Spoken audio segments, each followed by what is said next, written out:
All right, guys, take a good look at this face right here. Take a good look at this face right here, because this is the face of the progressives' worst nightmare in the Democratic Party, okay? Because this man right here is almost single-handedly responsible for the progressives not getting their wish list of policies in this current budget reconciliation process and this so-called stimulus package from the Biden administration, okay? And because of Joe Manchin, the so-called blue dog Democrat, the conservative Democrat, as so they say, they're not getting $15 hour minimum wage, and stimulus checks have been more targeted, and unemployment benefits have been cut by $100, but the first X amount, like $10,000 or so, is tax-free, right? So this guy is singularly responsible for those final provisions that went into the Senate's version of the stimulus bill. And because of this man right here, okay, and because of basically what he did to the stimulus package, the progressives are pissed, okay? They're pissed, and they want to end the filibuster, okay? They want to end the filibuster because they see the filibuster as an obstacle that is getting in the way of more progressive priorities like the $15 an hour minimum wage, right? That the Senate parliamentarian said couldn't be a part of the budget reconciliation process, okay? And Joe Manchin went on record to say, you know, he's not really for it. He want to see more like $10, $11 an hour, right? Which is more in line with more liberal Republicans like Mitt Romney, right? And Tom Cotton's plan. But ultimately, at the end of the day, he would respect the Senate parliamentarian's decision. Now, the Democrats decided not to overrule her, right? Even though Kamala could have did that. They decided not to overrule her. So if the Democrats are going to try to increase the minimum wage, which I'm sure they'll keep trying, right? Some of them. They're going to have to pass it through regular vote, okay? And what that means is that they're going to have to overcome the filibuster, which is just a procedural thing in which you have to have 60 senators on board with proceeding to vote, right? And if you don't have 60 senators on board that move to proceed to vote, then you just won't get a vote on the legislation. Now, this is typically known as an obstruction mechanism that's built into, the Senate rules. It's not something that's in the Constitution. It's something that came along in the early 1800s and hasn't really been used that much at all for the first 150 years or so until the Civil Rights era, in which the Southern Democrats tried to filibuster, right? The 1957 and 1964 Civil Rights Act, right?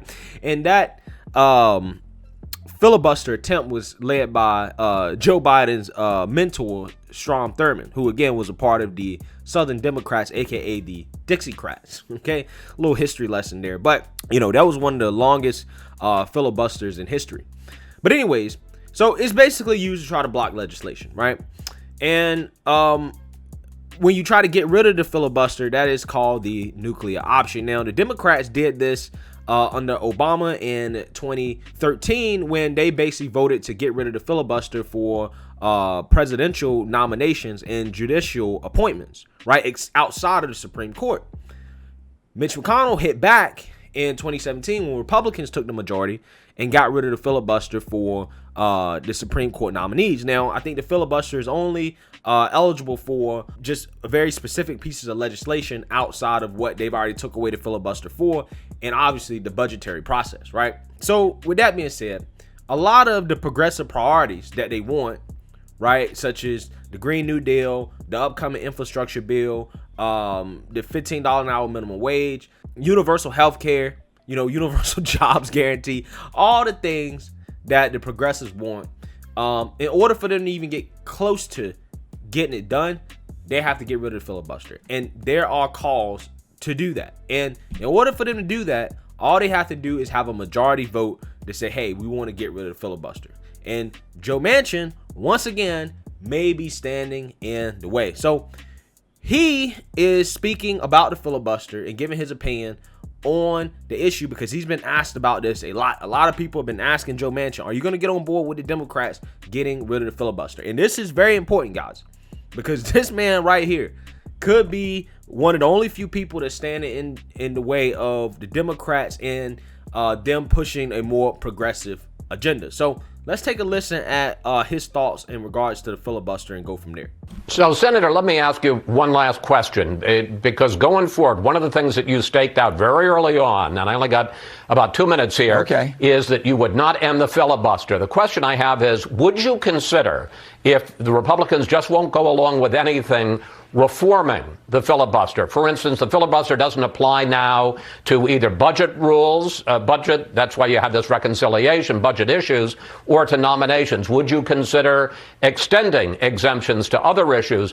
Or would you consider going back to the old filibuster, sort of like Mr. Smith goes to Washington and Jimmy Stewart, where you want a filibuster, it's not an automatic 60 votes, you got to stay on the Senate floor and keep talking? The filibuster should be painful. It really should be painful. And we've made it more comfortable over the years. Not intentionally, maybe it evolved into that. Maybe it has to be more painful. Maybe you have to stand there. There's things we can talk about. But Chris, whenever you take away in the Senate the ability for the minority, whoever it may be, Democrats or Republicans, to have input. Why do you have 2 senators in a Rhode Island and 2 senators in a New York or California? Why is there one body that treats everyone, hopefully, the ability to intervene, the ability to be involved, the ability to represent, no matter how large or small? That's so the big person doesn't take advantage of a smaller person or a person in not just stature, but in their position. That's what this is all about, and I'm going to fight for that. But just to be clear, with 30 seconds left, you would consider making it a little harder to invoke the filibuster so that you just don't automatically have 60 votes that you need for any legislation? I'd make it harder to get rid of the filibuster. I'm supporting the filibuster. I'm going to continue to support the filibuster. I think it defines who we are as a Senate.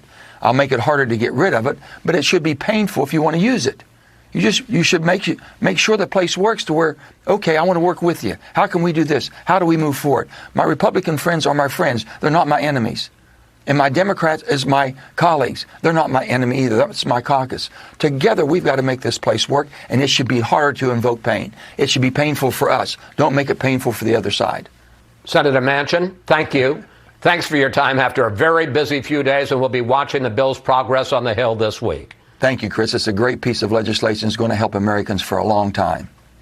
All right. So Joe Manchin is basically talking about something that I talk about a lot on my channel, which is how the pendulum swings both ways in politics. Okay. Joe Manchin's thinking about the future. He's saying if we get rid of the filibuster now, then once the Republicans get in power, right, they may be able to repeal any piece of legislation that we pass, and they may take advantage of the fact that there is no more filibuster. Okay. Now, the Senate is supposed to be a place where, extreme legislation goes to kind of cool off a bit, right? Cool off, right? But the filibuster kind of makes it so it freezes, right? I got that analogy from the Southern Democrats, right, who really use that to try to put a freeze on civil rights legislation, which is funny because, all the super liberals love to say that the filibuster has racist history, right? But they always seem to leave out the fact that the Democrats are the ones that really put it in the overdrive, right, for civil rights legislation.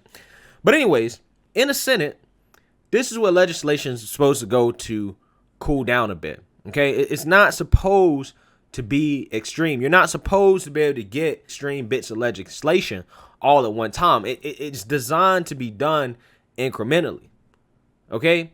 And again, this stuff right here in terms of what Joe Manchin is saying is music to the Republican Party's ears, right?